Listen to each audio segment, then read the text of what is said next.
Hey guys, welcome back to Film Trendings, where we make sure you are up to date with all the interesting news from the entertainment industry. Do you like seeing entrepreneurs trying to get offers from sharks on the hit show Shark Tank? Unsurprisingly, some of these entrepreneurs turn out to be con artists and scammers. Let's take a look at some of these obvious scams on the show. Number 5.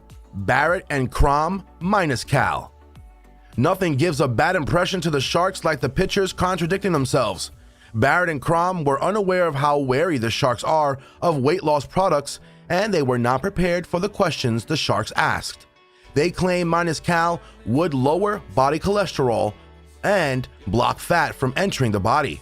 So far, so good, except the founders weren't quite sure themselves if their product would reduce weight.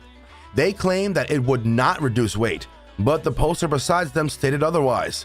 The sharks had no interest in making an offer, and the minuscal founders walked off stage with nothing but lessons that would definitely last a lifetime. Number 4. Yoonha Kim, simple habit. Shark Tank is an amazing platform for an investor with a vision but lack of funding. The sharks on the Shark Tank look for individuals who could genuinely benefit from the investment. But unfortunately, some entrepreneurs use the platform to scam the sharks and get exposure for their products. One of these scammers was Yoonha Kim, who did not even pretend to hide the fact that she did not need the investment and was there to get exposure for her app. Kim wanted one of the sharks, Richard, to invest in the startup because of his coolness and chillness. As you can imagine, she was pretty less than convincing. The company's value was also stated from months earlier, and the revenue had increased by then too.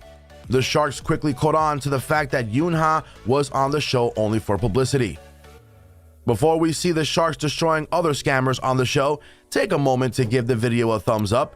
If you haven't subscribed to the channel, hit the subscribe button right now. Alrighty, let's move on to the next scam. Number 3.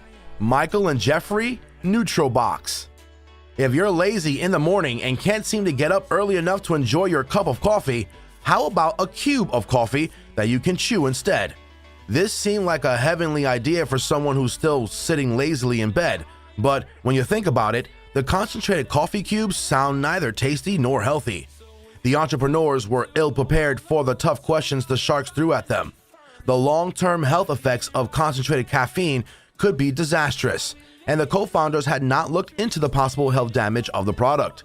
This made the sharks very skeptical, but the final nail in the coffin was the high evaluation of $40 million. The co-founders of NutriBox ended up walking out of the tank without a dime. Number 2. Ryan Naylor, Esso.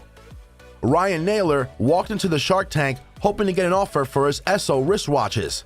He claimed the Esso watch contains negative ions that restore the natural energy field in our bodies. As soon as he started his pitch, Mark Cuban called it a con. The hot-headed shark was very insistent that the watch is a scam. Even though Ryan gave a demonstration of the watch, the damage had been done. After this hot mess, it was a surprise to no one that Ryan walked off stage without an offer. Number 1. Alexander Svetsky, iRecruit. If you're looking to get an investment out of the sharks, one thing to avoid would be acting like an arrogant know-it-all. Apparently, Alexander did not get the memo and ended up bringing his ill manners to the Shark Tank. Alexander appeared in Shark Tank Australia with the pitch of iRecruit, an automated applicant tracking technology. Although the app seemed like a good idea, Alexander went a little over his head when he asked for $200K for just 2.2% stake, adding up to an insane evaluation of $9 million Australian dollars. The high claims shocked the sharks, but they still seemed interested in the startup. This interest was very short-lived, however, as Alexander revealed this was his 9th business startup in the last 10 years.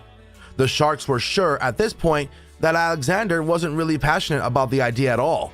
It wasn't surprising that Alexander did not receive any offers. There's nothing we love as much as a good call-out.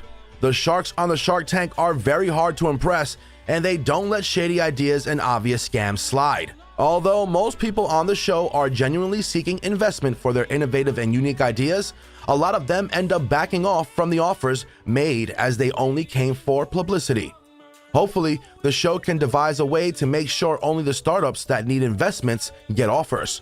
Until then, we'll keep enjoying the ruthless questions and the brutal callouts. And that's it from our side for today. Make sure to subscribe to our channel so that you never miss out on an update. We'll see you soon with another awesome video.